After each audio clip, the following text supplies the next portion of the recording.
गएको साथीहरु घाँसमा किरा पनि कराइरहेको छ हो, अल्छी पनि लागिरहेछ। नमस्ते साथीहरु, welcome and welcome back to my YouTube channel. तपाईहरु कोही नयाँ हुनुहुन्छ भने मेरो च्यानललाई सब्स्क्राइब गरिदिनु होला हैन। म चाहिँ आज घाँसमा जाँदैछु, मम्मीहरु चाहिँ घरमा माम पकाउँदै हुनुहुन्छ। पारी गएर एक दरो भारी बाखा छेड्ने गरी घाँस लिएर आउँछु म हैन।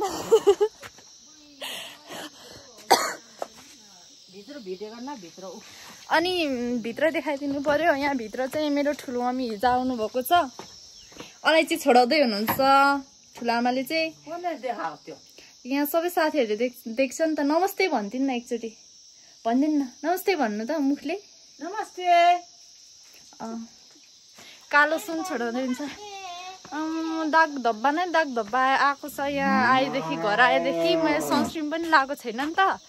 अनि बिजोक भएर यहाँ बसिरहेको छ, धेरै काम गर्नु लागिराख्नु भएको छ नि त मम्मीले, त्यही भएर। मग मगाउँदा चाहिँ अब सेन्टै लाउनुपर्छ होला, अब के गर्नु।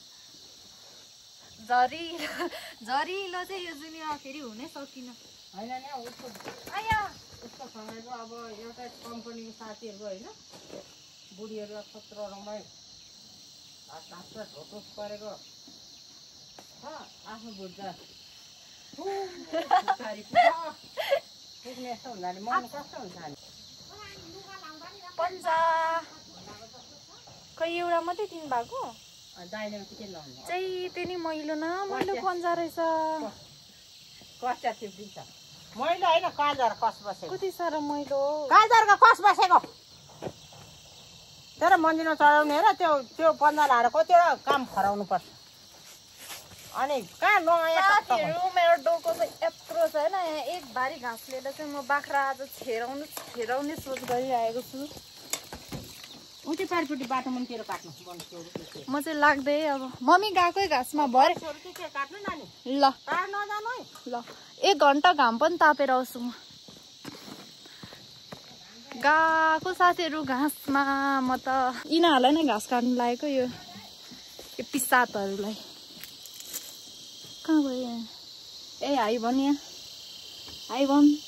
कहाँतिर जाउँ होला अब घाँसमा? यस्तो पहिरो छ अब।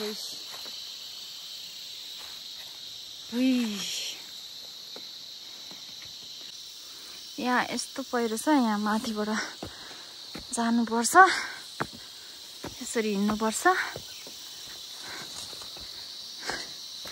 धन्न सानो मान्छे हिँड्ने बाटो चाहिँ कुन चाहिँले खनिदिएको रहेछ। मेरै बाबाले होला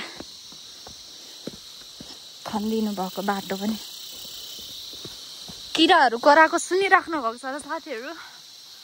यस्तो छ यतातिर। यो खोला पनि अस्ति बाढी पहिरोले गर्दाखेरि यस्तो भएछ। ढुङ्गा माटो नै माटो ल्याएछ सबै। हाम्रो यो प्यारो फकताक्लुङ हिमाल त देखाउनै पर्ने हुन्छ नि त। कुम्भकर्ण यस्तो मजाले देखिन्छ है मेरो घरबाट, मेरो घरको छेउबाट। यो वाला हिमालहरू चाहिँ, यताको हिमालहरू चाहिँ कुन हो थाहा भएन। यो चाहिँ कुम्भकर्ण हो।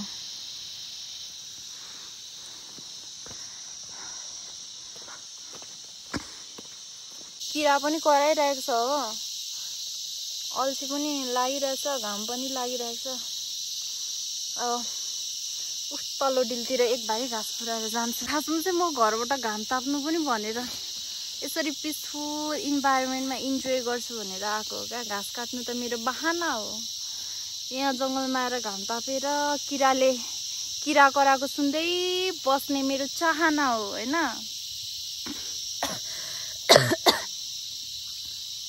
आधी घन्टा जति यसरी नै बस्छु।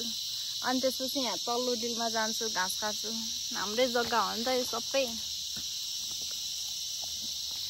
तर यो मेरो गालामा यो 2 ठाउँ चाहिँ के चाहिँ भयो क्या, बोक्सीले टोक्यो जस्तो लागिरहेछ।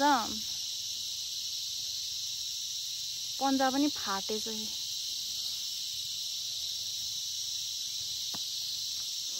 बोक्सीले टोक्दाखेरि के भयो? छ्या केले खान्छ हो छ्या बसिरहँदाखेरि पनि। अब मेरो चाहिँ उता पढ्न जाने टाइम पनि भइसक्यो। मलाई चाहिँ यहाँ गाउँघर छोडेर जानै मन परेको छैन साँच्चीकै। यस्तो इरिटेट यस्तो फ्रस्ट्रेट हुन्छ हस्टेलमा, यस्तो हुन्छ। त्यही मान्छेहरूको अनुहार हेर्नुपर्छ, त्यही आई कान्ट। साथीहरू म कसरी जानु अब? मेरो छुट्टी पनि पुरा भइसक्यो। अब कति 10 दिन जति मात्रै बाँकी छ मेरो बस्नुपर्ने दिनहरू।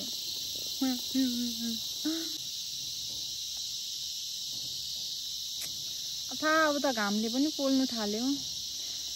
सनस्क्रिमै लगाएकै छुइनँ। गाउँ आएपछि त केही पो लगाउनु मन पर्दैन। म त स्किन केयर त होइन, मुख पनि पो अलिक धुनु मन पर्दैन साँच्ची के भन्नुपर्छ। मेरो गालामा चाहिँ के भयो, केले खाइदियो यति साह्रो? अब चाहिँ जान्छु साथीहरू, उठ्छु। यो अति नै भयो, घामले पोल्यो।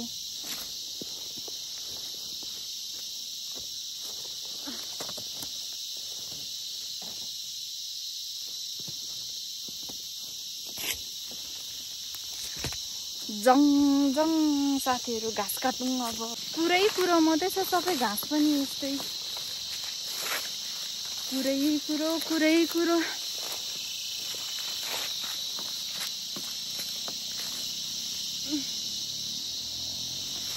तल्लो गारामा जानु पर्यो। साथी चाहिँ म हाम्रो घरको बाख्रालाई क्या मिठो घाँस लगेर चाहिँ सरप्राइज गरिदिने हो। ठुलो भारी लगेर बुवा मम्मीलाई सरप्राइज गरिदिने, त्यसपछि मिठो घाँस लगेर चाहिँ बाख्राहरूलाई सरप्राइज गरिदिने हो।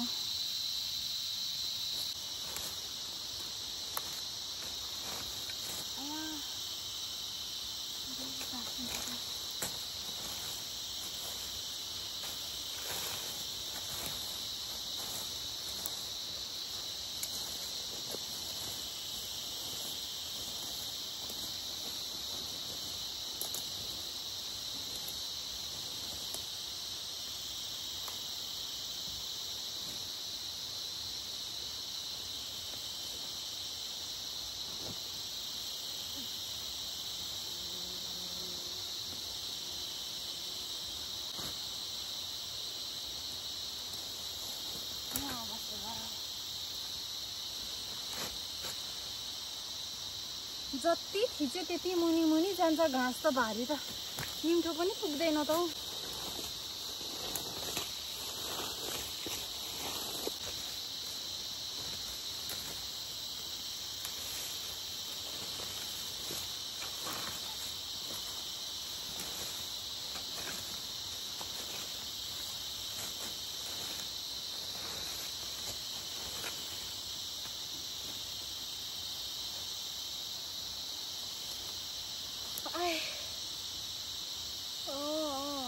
गल्यो, एक मिन्टो घाँस भएको छैन, गल्यो साथीहरू। अब घरबाट त घाँस काट्नु नजा त, के अरे एक भारी घाँसले तँलाई हुर्याएर पर पुऱ्याउँछ। तेरो ज्यानले घाँस पुग्छस् कि भन्दै हुनुहुन्थ्यो। तर घरमा पनि यता बाबा र मम्मी मात्रै हुनुहुन्छ नि त। अनि खाएर सुतेर बसिरहनु भन्दा त बरु बिहान एक भारी घाँस मात्रै काटिदियो भने पनि उनीहरूलाई कति धेरै हलुङ हुन्छ नि त। अब वर्षैभरि बिहानै बेलुकै घाँस काटेर घरको कामहरू पनि भ्याएर सबै काम गरेर बसिराख्नु भएको हुन्छ। कति अब बाबामम्मीलाई पनि कति धेरै वाक्क लाग्छ होला नि त साथीहरू। अनि एकछिन छोरी घरमा आउँदाखेरि एक भारी मात्रै घाँस काटिदियो भने उनीहरूलाई कति धेरै हलुङ हुन्छ त।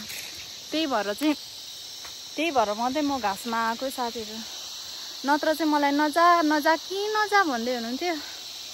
म आफै आएको घाँसमा त। अब चाहिँ मेरो भारी पनि पुग्यो होइन। अब भारी बाँधेर चाहिँ घर जान्छु। यसले भारी बाँध्ने हो, त्यसपछि कसेर चाहिँ अनि घर जाने हो। ढिलो भइसक्यो।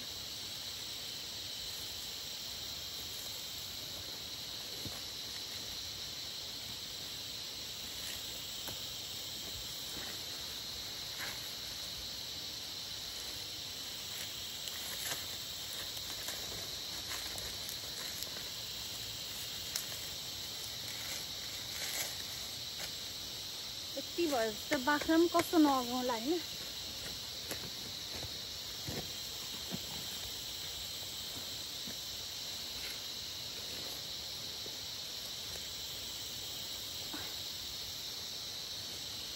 आयो भारी बोक्ने बेला आयो।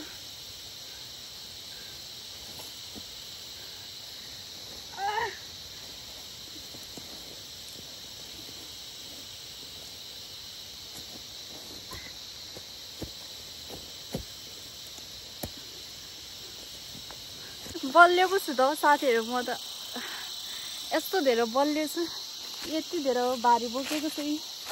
बाख्राले पनि छेर्छ होला अब त, छेर्ने गरी घाँस खोज्न आज त। अब चाहिँ घर गएको साथीहरू, सुकेको ज्यानमा है, लुकेको बल छ क्या मेरो, यत्रो भारी बोक्नु सक्छु म चाहिँ। कता घारीमा आइपुगेँ त, घारीमा पो आइपुगेँ त, कहाँदेखि जानु म त, बाटो पनि बिर्सिसक्यो। अब त घाँस नकाटेको पनि धेरै भइसकिसक्यो नि त, त्यो बाटो पनि बिर्सेर कहाँ यस्तो। हो सर्पले खान्छ होला मलाई। अब बाटै छैन त, अब चाहिँ म जङ्गलबाट रोड बाटो निस्केँ म। यही हो हाम्रो रोड बाटो चाहिँ, सानो छ। यी रोड बाटो निस्के साथीहरू म। अब यहाँदेखि घर जानु त 5 मिनट पनि लाग्दैन, सुई हो।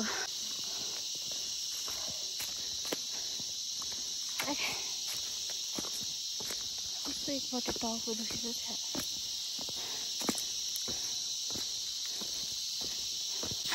घाम चाहिँ यस्तो चर्क्यो कि, दिउँसो घाम यतातिर फेरि यस्तो गर्मी हुन्छ, राति चाहिँ अनि फेरि जाडो हुन्छ।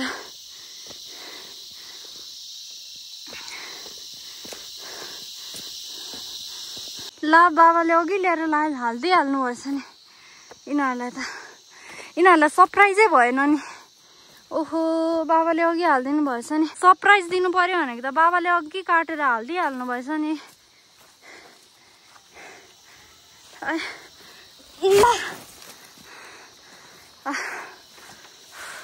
तिमीहरूलाई सरप्राइज दिनु भनेको होइन, भएन।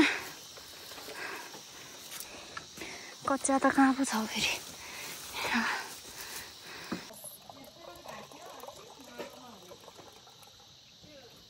तिर्खा लाग्यो।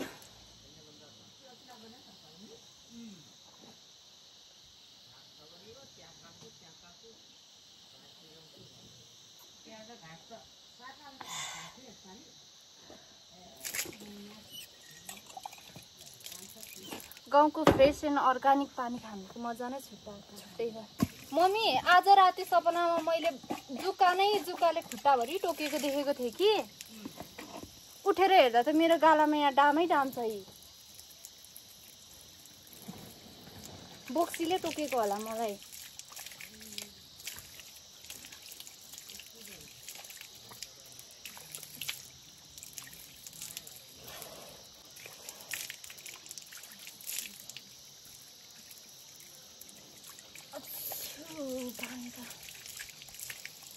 पानी त वाउ छ त, वाउ।